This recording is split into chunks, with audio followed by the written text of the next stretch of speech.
Ethiopia's desert, the hottest place on the planet, cracking at the crust, sinking deeper beneath the Earth's surface. But while this hostile wilderness offers little opportunity for life, some of Africa's highest mountains rise high out of the ashes, creating an aerial oasis for some of the world's most unique and adaptable creatures. This is a land of extremes. This is Ethiopia.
Landlocked and surrounded by 5 countries, Ethiopia is one of East Africa's forgotten lands.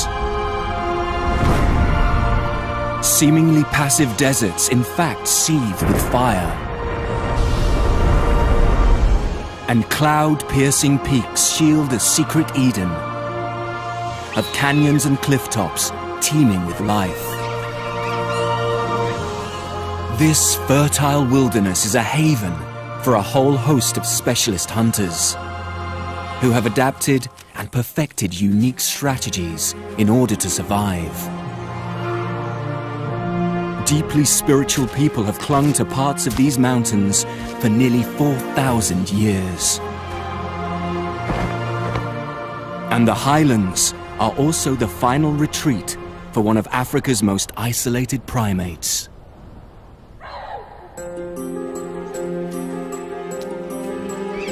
Gelada baboons are the last surviving species of a widespread group of grass-grazing monkeys, once found across the whole of Africa.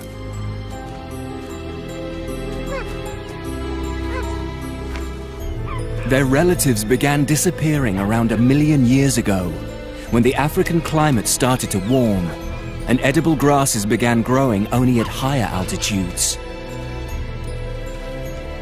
Geladas either moved to where there was food or starved. But as people also capitalize on the highlands' fertile soil, Ethiopia's geladas may be about to face the battle of all battles in order to survive. Despite the rich offerings of their mountainous home, could this really be the geladas' last stand?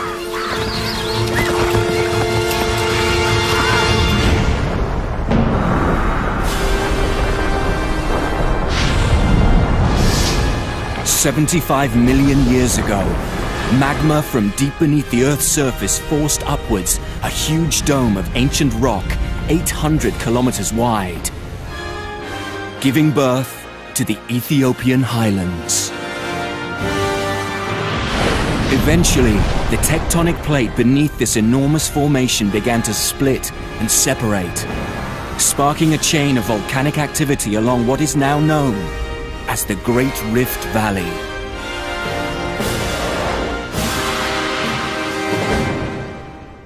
Today, 30 million years later, the Earth's crust along Ethiopia's rift is still being pulled apart at a rate of 1.5 centimeters a year.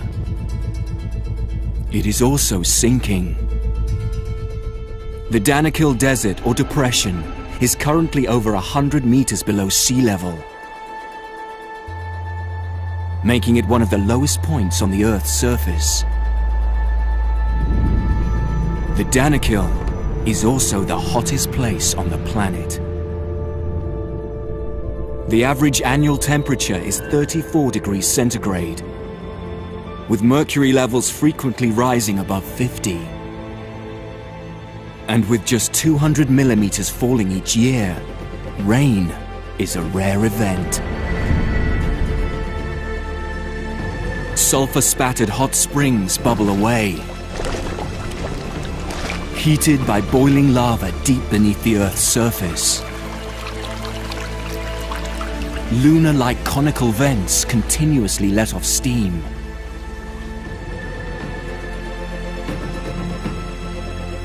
Around 1,200 square kilometers of the Danakil region is a giant salt plain. Mineral-rich waters flowing into the depression are quickly evaporated, trapping the residue. Over millennia, this has laid down salt layers over 2 kilometers thick in places. But crowning these hostile lowlands is Erta Ale, a continually active volcano containing the world's only permanent lava lake.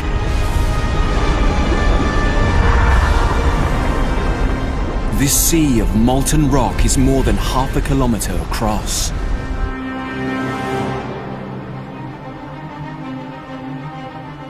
Erta Ale offers a modern-day glimpse into the formidable forces that so long ago pushed up the enormous ancient rocks to create Ethiopia's highland wonder.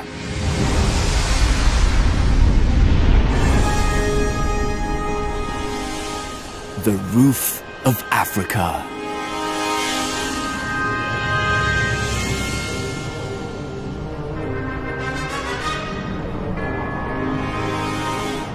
Rising 4,500 meters above the Danakil Depression. This mountainous region forms the largest continuous area of its altitude in the whole of Africa. Little of its surface falls below 1,500 meters. And the annual rainfall up here is around 7 times that of the parched land below.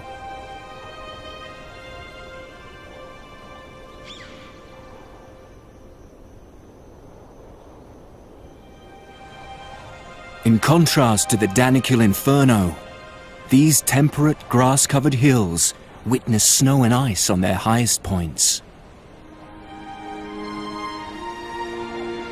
Night temperatures often fall below freezing.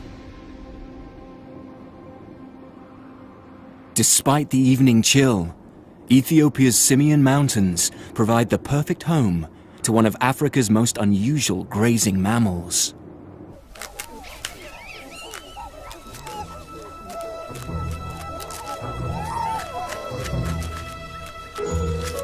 Unlike most monkeys, the gelada's diet is primarily made up of grass.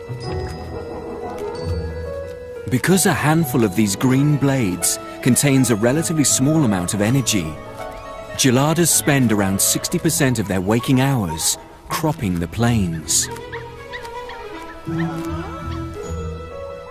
Unusually large molar teeth enable them to grind out the nutrients of each blade. Feeding is a sitting-down affair. Opposable thumbs along with a short index finger allow for a precise tweezer grip.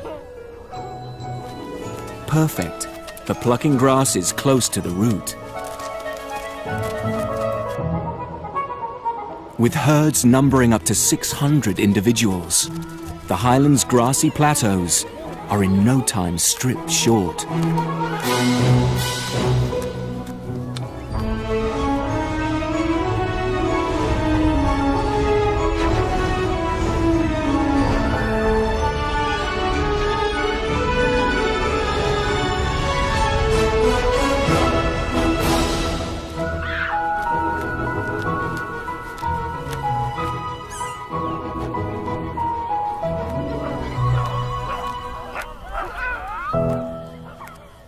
Geladas are the only primates to have a pink hourglass-shaped skin patch on their chest. As well as adding to their distinctive looks, it has a more important use. In other baboon societies, the female's bottom changes appearance, signaling she's ready to mate. But because geladas spend so much of their time sitting down, it's their chest patch that blisters and becomes brighter in color whenever they're fertile.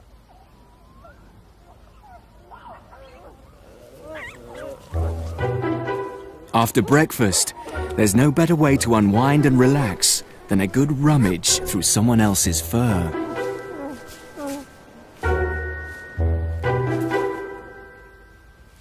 This adult male gelada is about the size of a large domestic dog. He's the head of his own harem, made up of around a dozen females and their young.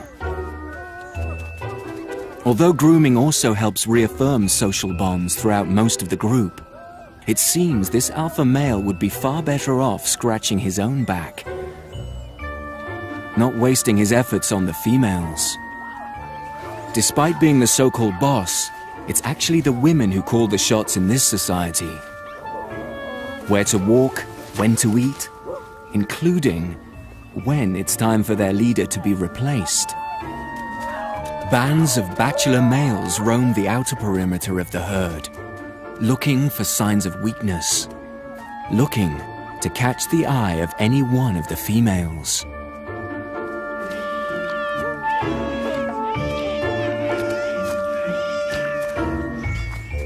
This particular alpha male may soon be forced to prove his worth.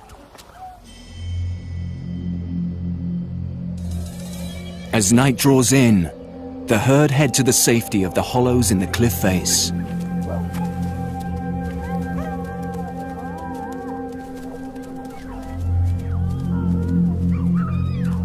Long, thick coats of hair may protect them from the cold night air, but would offer little defense against the tearing teeth of the mountain's most notorious nocturnal predator.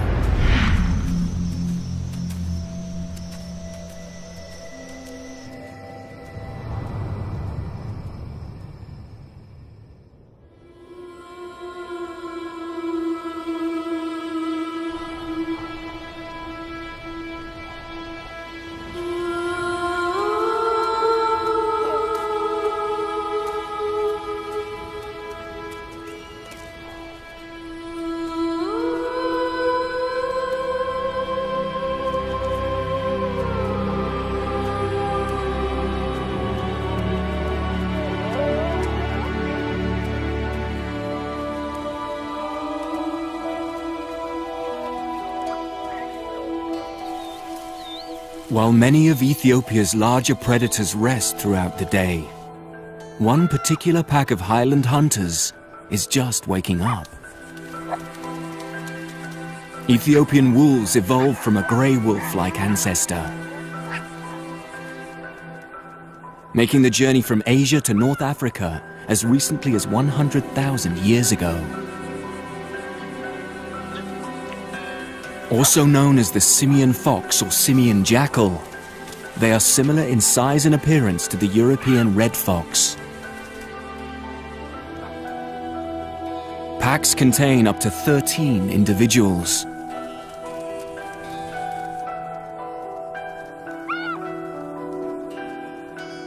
Like all wolves, this carnivore has excellent hearing and a highly sensitive sense of smell. Already, something's caught this hunter's attention.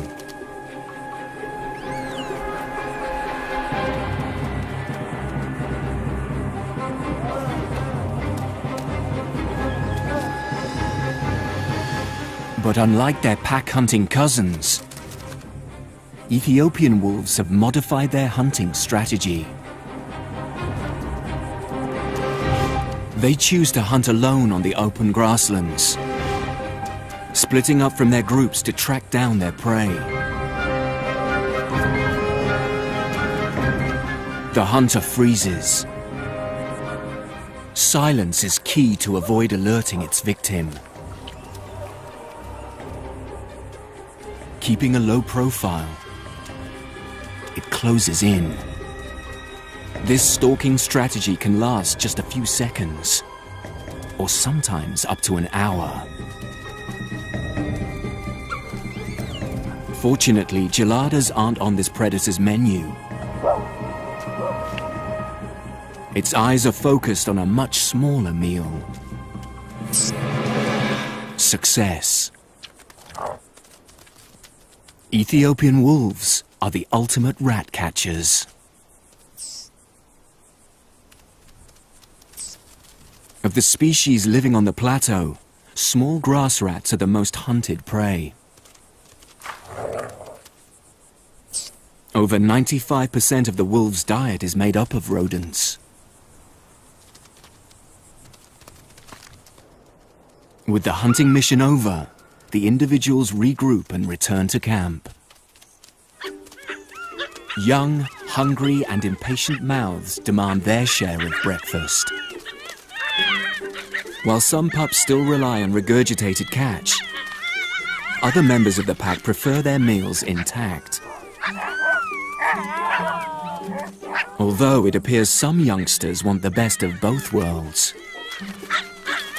Like geladas, these extraordinary wolves are unique to Ethiopia's highlands. But there's another species that's also made these dramatic mountains its exclusive home. This creature has nerves of steel.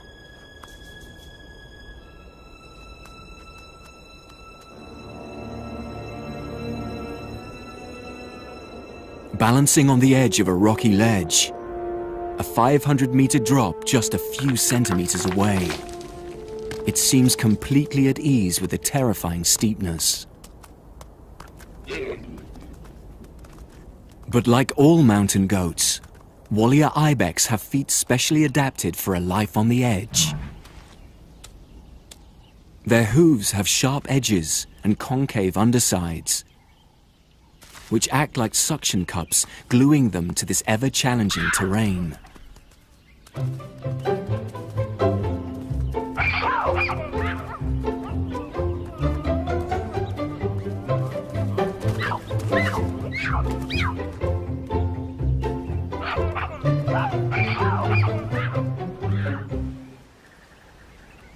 Even climbing trees to reach a meal proves effortless.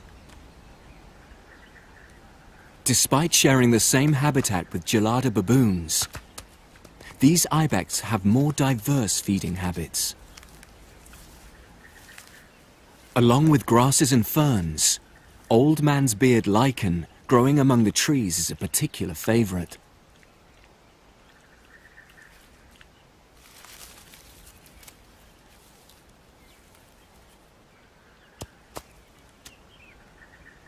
Male ibex spend the majority of their time living together in small groups,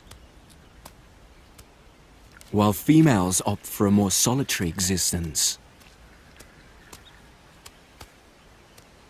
But during the mating season, this grouping pattern changes.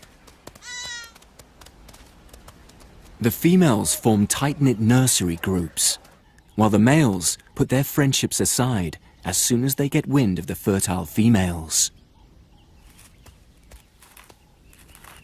Although their meter-long horns make for perfect back scratchers, they have a more important use at this time of year.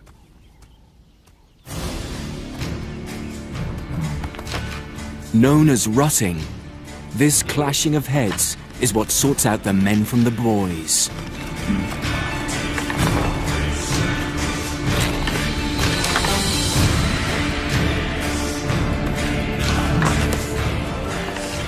As one battle is decided, another challenger steps forward. It can be a drawn-out war lasting several weeks.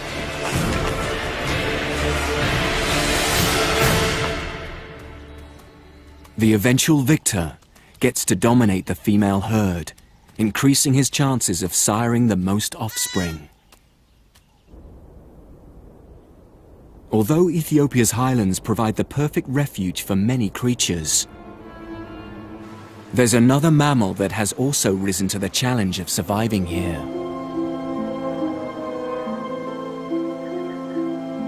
Over 2,000 years ago, just 50 kilometers further north along the highland plateau, man made his mark here at Axum.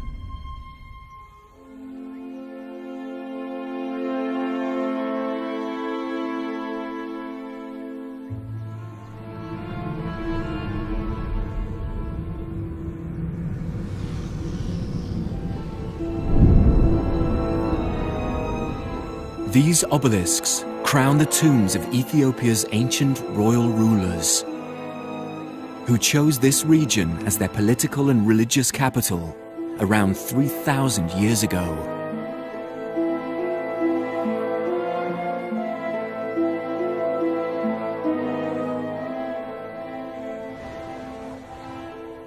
Carved from granite, with some towering over 30 meters tall, these memorials were seen as stairways to heaven.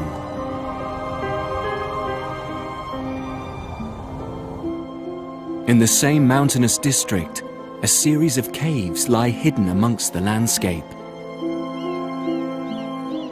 For centuries, they have been the destination for thousands of steely-nerved pilgrims.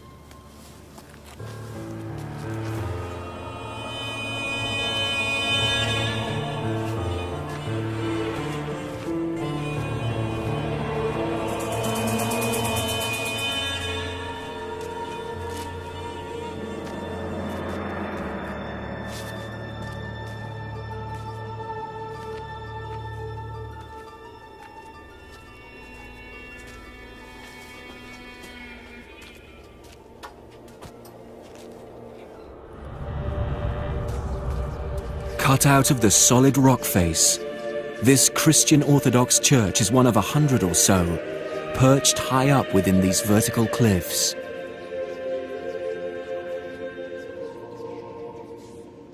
Adorned with medieval murals, for over 1,000 years these holy hideaways have allowed their congregations to participate in peaceful prayer and spiritual ritual.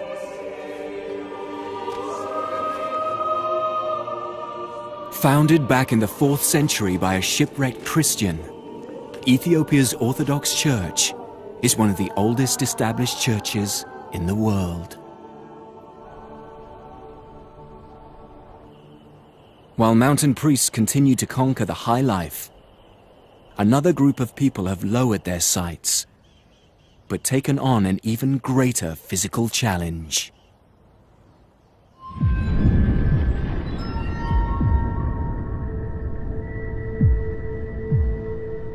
In Ethiopia's hostile Danakil Depression, the shimmering 50-degree heat reveals what appears to be a mirage of life. But this is no illusion. These are the Afar, one of the toughest tribes on the planet.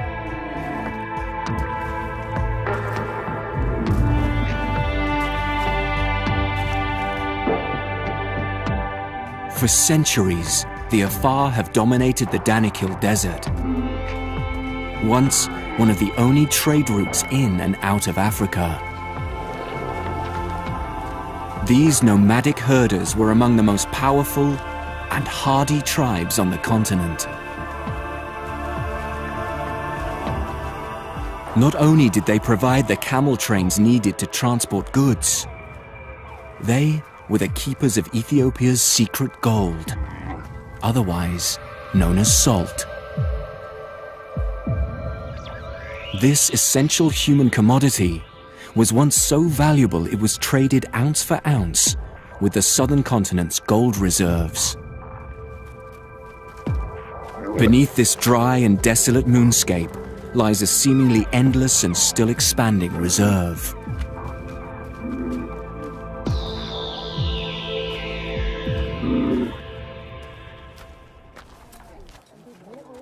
Although not quite as valuable today in monetary terms, the Afar still guard and defend this territory with all their might. Harvesting the salt is a team effort, divided into 3 separate roles. Breakers dig and lever up the salt layers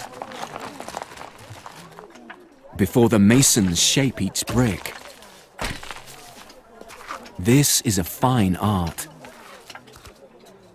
Each block turns out to be virtually identical to the next. Packers and loaders ensure the blocks are securely fastened and balanced on the camels' backs. Each animal can carry up to 24 blocks, a load of around 170 kilograms. The Afar alternate the locations where they mine. Holes left by removing the salt slabs will quickly fill up with salty water. The intense sun then evaporates the liquid, leaving behind layers of fresh salt crystals. This way, the harvested section of plain replenishes itself time and time again.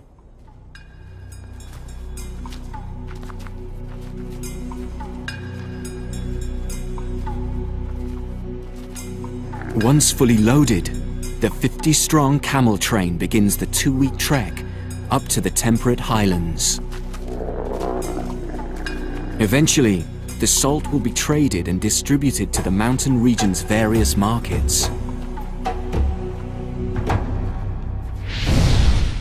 As one group of hardy warriors scrape out a living in the desert, in the Gelada-inhabited highlands, another gang of primates face harsh challenges of their own. This group of Gelada bachelor males are planning a raid. The harem's alpha realizes he needs to act fast if he is to protect and retain the support of his much-prized females.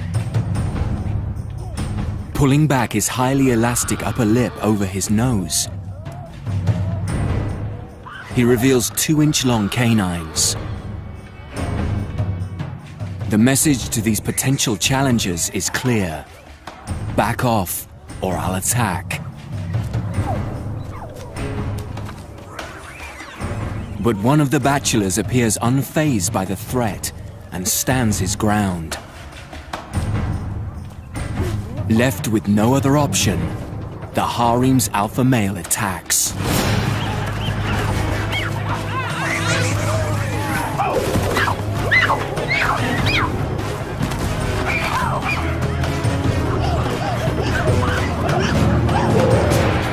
But this time, the harem leader has met his match. He finds himself on the receiving end and is forced to take flight.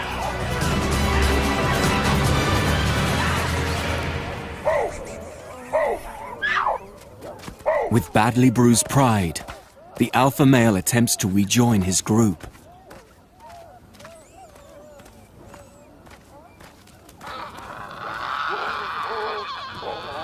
But the battle isn't quite over yet. The victorious bachelor male moves in to claim his prize. But it's soon apparent defeating the alpha is only half the battle.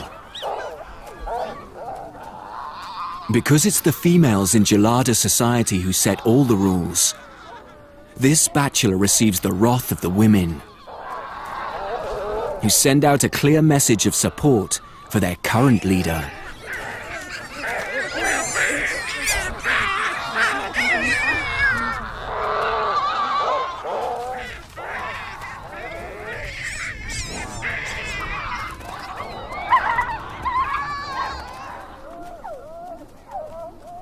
Although today the alpha has the backing of the females, it won't be long until he falls out of favor and the harem welcomes a new challenger chasing the top job.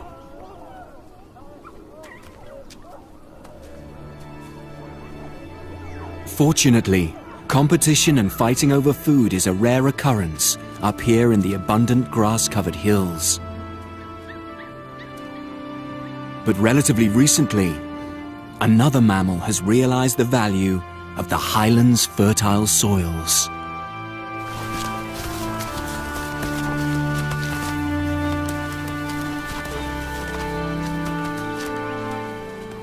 Perched on the lower ledges of this mountain kingdom are the Amhara, farmers whose lives depend on a crop that is as old as the hills.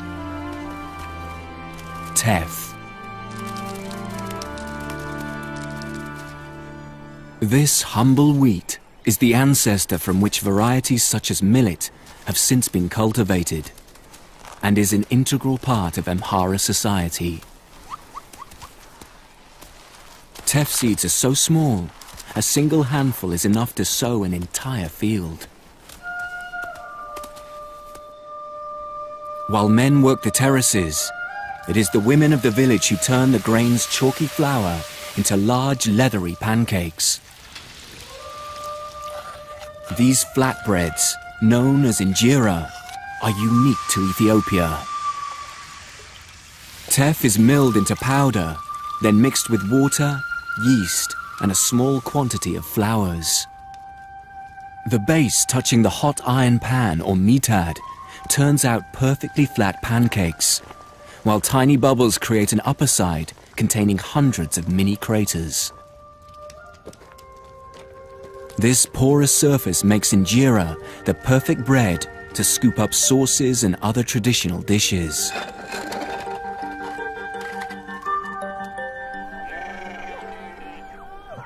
As well as farming crops, the Amhara also maintain herds of cattle, sheep, and goats. These highlands are the perfect grazing territory, and despite greatly outnumbered by the region's grass-picking primates, these four-hoofed herbivores are welcomed into the fold.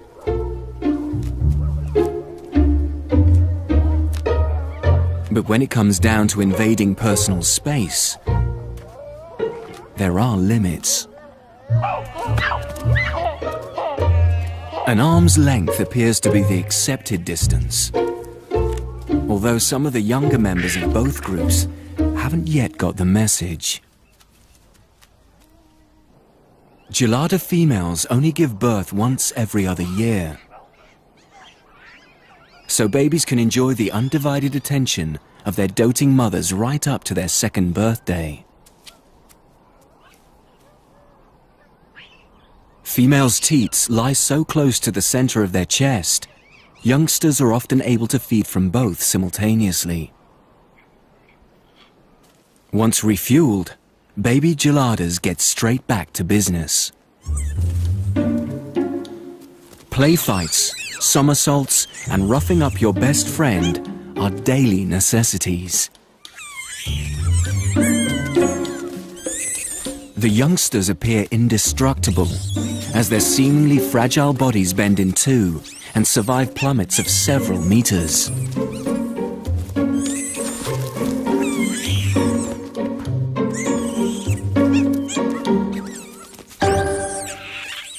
But the peaceful scene may soon be about to come to an unsavory end.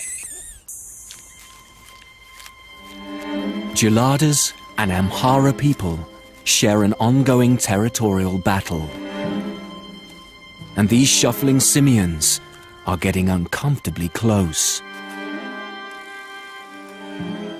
This farmer's crop would be easy pickings for such a voracious gang of grazers. No fence would be high enough to deter such agile climbers. The teff from these fields is an important source of income, so the farmers have no option but to defend their land.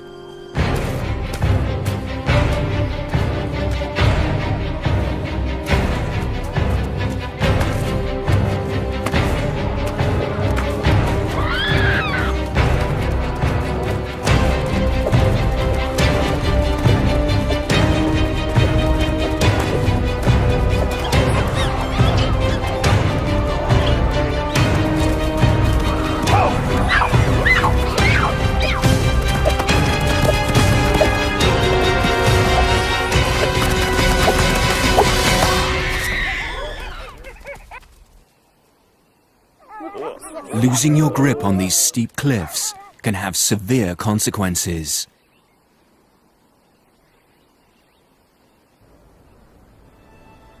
Living the high life comes with many benefits.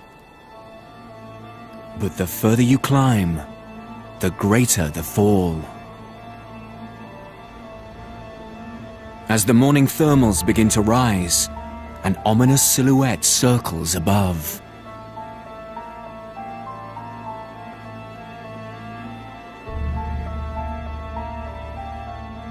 The arrival of the highlands undertakers confirms the demise of one of the mountain's monkeys. At over a meter tall, lappet-faced vultures are one of the largest scavengers in the region. It dominates all other birds when feeding. The carcass is quickly stripped clean, as other airborne freeloaders get wind of the meal.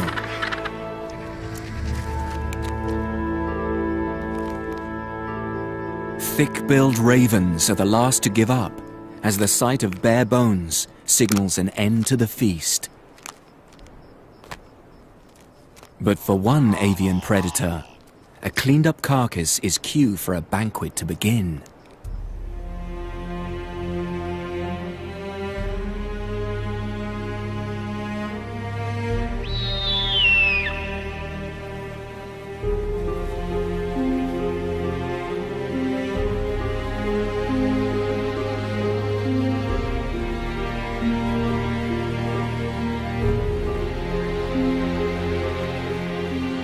The Lammergeier vulture is unique.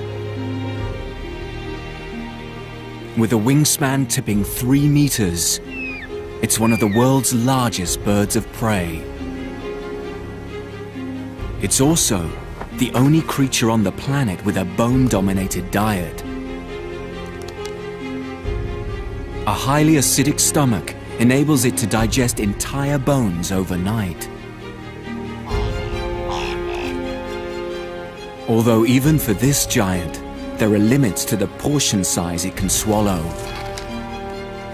But for the Lammergeier, the bigger the bone, the better, as it has developed a remarkable strategy to consume these oversized chunks.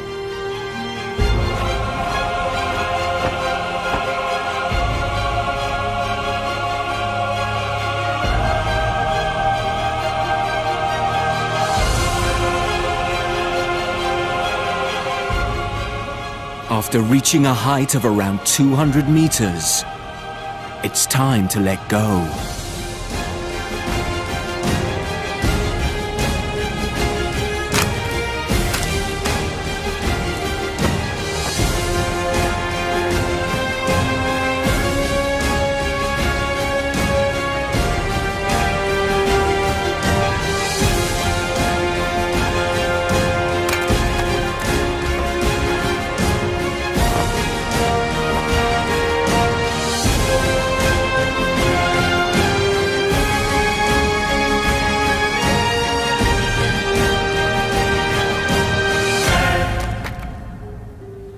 This bone-breaking action can be repeated up to 30 times, until the fragments are small enough to digest.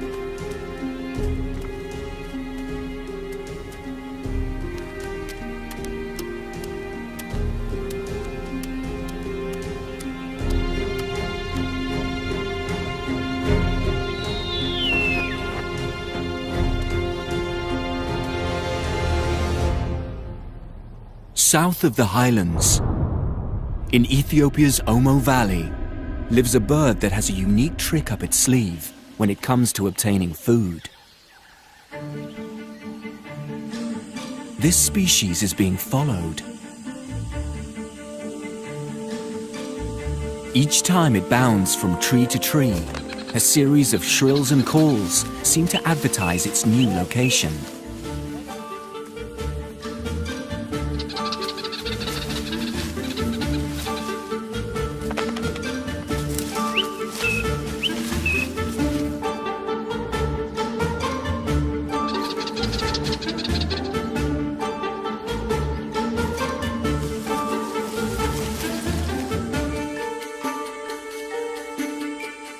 Eventually, the bird reaches its destination and the hunters close in.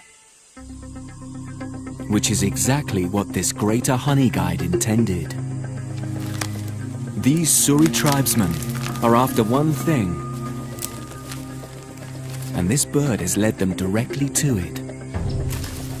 But between this trio of trackers and the prize lie several hundred sting-wielding bees.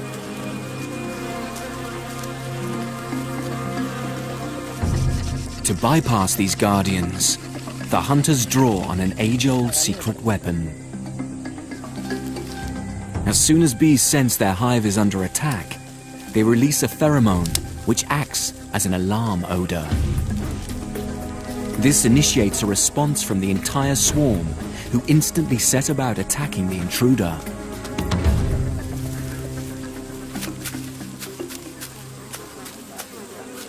The hunter blows smoke into the nest.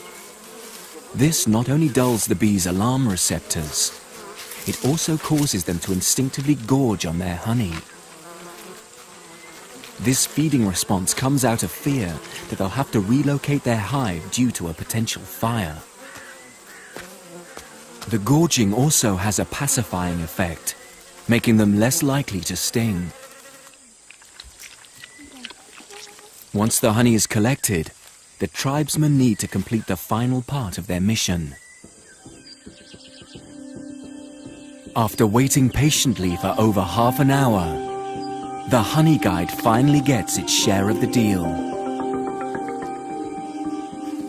Honey guides are one of the few birds that have specialized enzymes, allowing them to digest beeswax. Along with the odd insect larvae, it makes up the majority of this species' diet. Without the hunters or another honey-seeking animal's help, the bird wouldn't be able to access the wax hidden deep within the hollow of the tree.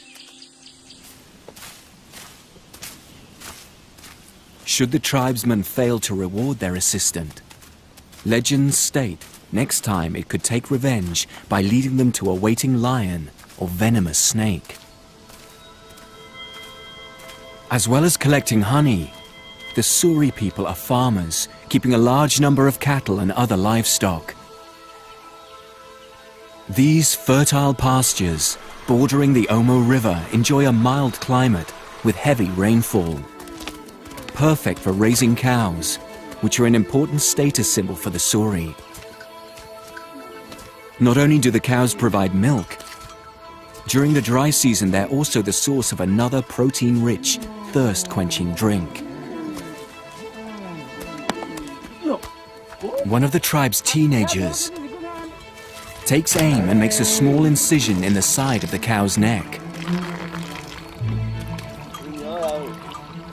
Around 2 liters of blood is collected from each animal once a month. Each bowl is consumed instantly before the contents begin to congeal. The Suri rarely eat their cows and will only kill them as a sacrifice on very special occasions. Men are judged on how many cattle they own and begin caring for their calves from the age of 8.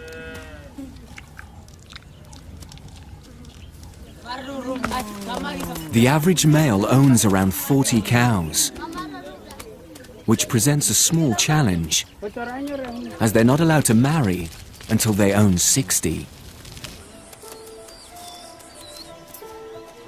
Suri women are some of the most recognizable tribespeople in Ethiopia. These teenage girls have recently had their lower lips cut. The incision is held open by a wooden plug until the wound heals, and then progressively larger plugs will be inserted over a period of several months. How far the girls stretch their lips is up to them.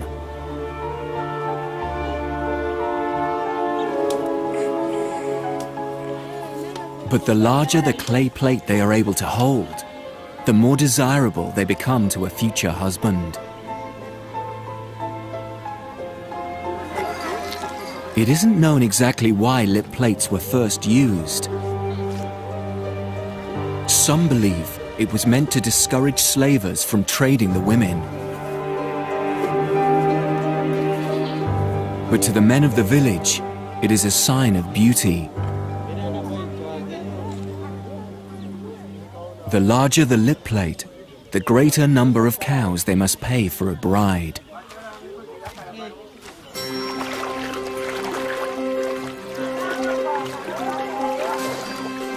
As well as offering an ideal environment for agriculture, the Omo Valley also provides another source of income for the Suri tribe.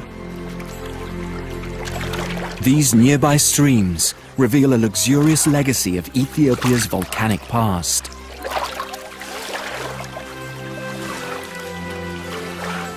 Along with honey, the gold panned from these streams is taken to market and often traded with the people of the highlands, including the teff-growing Amhara.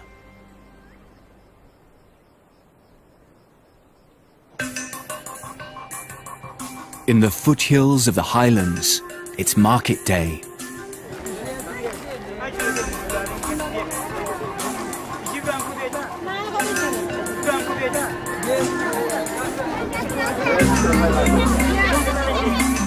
Salt from the Danakil arrives via the Afar people's network of dealers,